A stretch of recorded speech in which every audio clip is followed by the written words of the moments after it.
안녕하십니까. 이제 곧 유명해질 골프 교수가 리키민 골프네이션의 리키 반 넨입니다. 자, 제가 오늘 준비한 것은 타이거 우즈의 스윙 분석이에요. 그런데 지금 타이거 우즈는 아닙니다. 잘 몰라요. 지금 타이거 우즈에 대해서는. 제가 그 사람이 어떤 스윙 철학을 가지고 뭘 어떻게 해야 되는지 잘 모르겠습니다. 2004년도부터 2010년도까지 정확하게 타이거 우즈가 어떤 스윙 철학을 가지고 무엇을 했는지를 알고 있습니다. 왜 그러냐면 제가 운이 좋게도 2002년도부터 2008년도까지 그 행크 애니 골프 스쿨이라는 곳에서 일을 하고 있었거든요. 근데 행크 애니가 그 당시 타이거 우즈의 스윙 코치였었죠. 그래서 2003년도, 정확히 말하면 2003년도부터인데, 부츠하머니에서부터 이제 행크 애니로 스윙 코치를 바꾸면서, 어떤 일이 있었는지에 대해서는 제가 정확하게 알고 있습니다. 그거에 대해서 한번 오늘 말씀드려 보려고 하는데, 일단, 행크 애니 골프 스쿨에서 어떤 스윙 철학을 가지고 있었는지에 대해서 먼저 말씀을 드려볼게요. 제가 여러 영상을 통해서 먼저 말씀을 드렸었는데요. 자, 셋업 했었을 때 이 클럽 샤프트가 그린 이 각도 있죠? 이 각도를 오리지널 스윙 플레인이라고 해서, 테이크어웨이 할 때나 아니면 백스윙으로 갈 때 이 클럽 샤프트가 그 오리지널 스윙 플레인 위에 있거나 아니면 그 위쪽으로 평행하게 있으면 된다고 생각했어요. 다시 무슨 말씀을 드리는 거냐면요. 이 오리지널 스윙 플레인을 기준으로 해서 오리지널 스윙 플레인을 기준으로 해서 클럽 샤프트가 그 위에 있거나 아니면 그것보다 평행하게 위쪽으로 있거나 내려올 때도 마찬가지고요. 다음 임팩을 거쳐서 그리고 팔로우 스루나 피니시로 갈 때도 클럽의 샤프트가 오리지널 스윙 플레인에 있거나 아니면 그것보다 위쪽에 있고 평행하게 위쪽에 있거나 하는 것이 저희가 가지고 있는 스윙의 철학이었었습니다. 그런데 타이거가 가지고 있는 생각은 좀 틀렸어요. 어떤 생각을 가지고 있었냐면 제가 셋업 했었을 때 이 오리지널 스윙 플레인과 함께 어떤 플레인이 더 있었냐면 공하고 어깨를 잇는 어떤 플레인이 하나 더 있다고 생각했어요. 그래서 이 공과 어깨를 잇는 플레인과 이 오리지널 스윙 플레인 이 사이를 그레이 에어리어라고 해서 클럽 샤프트가 이 공간에 있기만 하면 그거는 괜찮다 하고 생각을 했었습니다.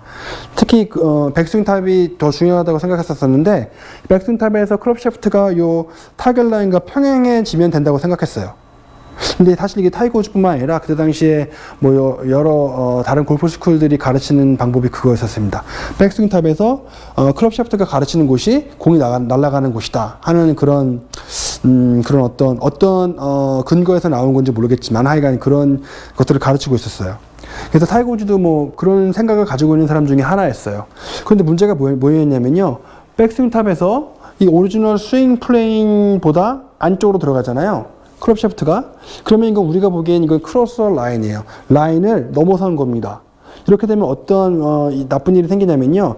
백스윙으로 올라가는 것을 우리는 액션이라고 그러고요. 이거 다운스윙을 이 액션에 반대되는 리액션이라고 그러는데 이렇게 크로서 라인이 되면은 분명히 이런 것의 액션에 반대되는 리액션은 이런 식으로밖에 내려올 수가 없어요.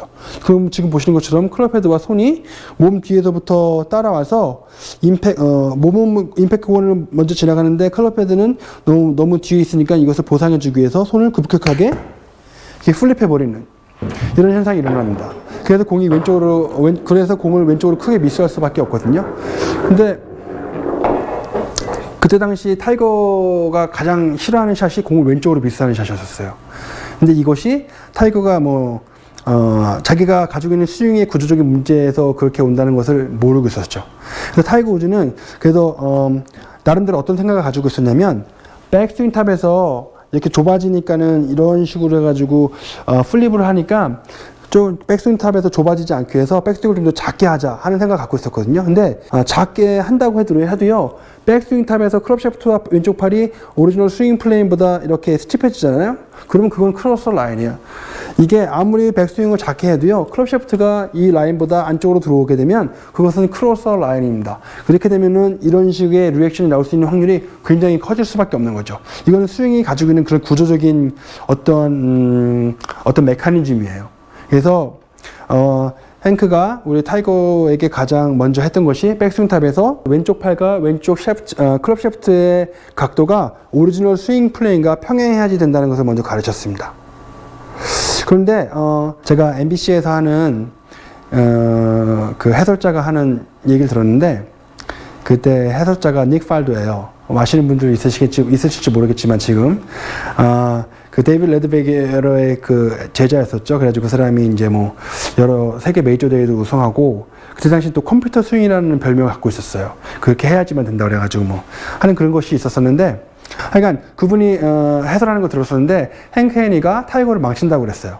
왜 그러냐면 백스윙탑에서 이렇게 클럽 샤프트가 타겟 라인과 평행해야지 된다고 생각하시는 분들이 이런 식의 백스윙 탑을 보니까 이거는 레이드 오프예요. 이거 무슨 뜻이냐면 너무나 이렇게 뒤로 누웠다는 뜻이에요. 이것과 비교해서 이거는 굉장히 뒤로 누운 것 같이 보이는 거예요.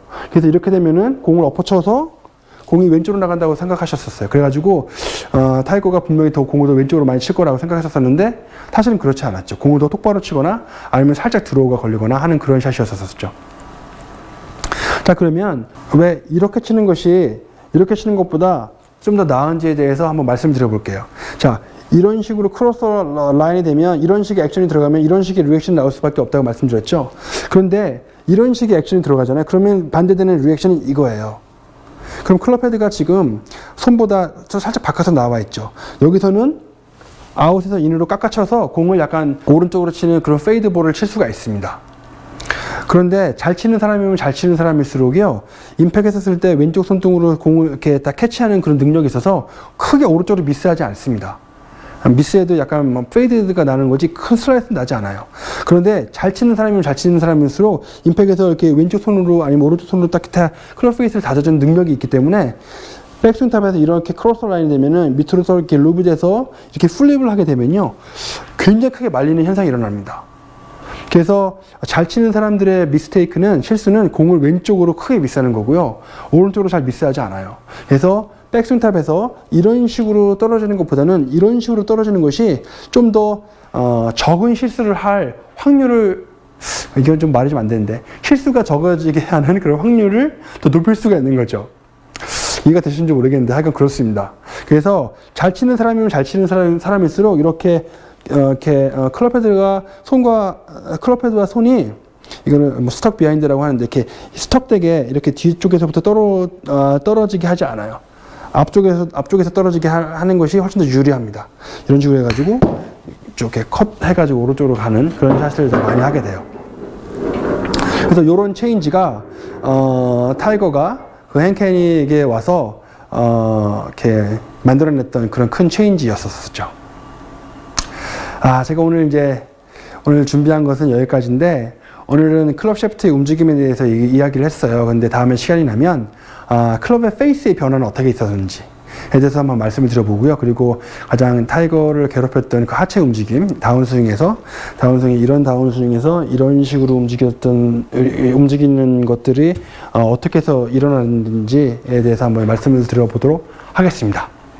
자, 이건 오늘 끝까지 봐주셔서 감사하고요. 다음 시간에 또 뵙겠습니다. 고맙습니다.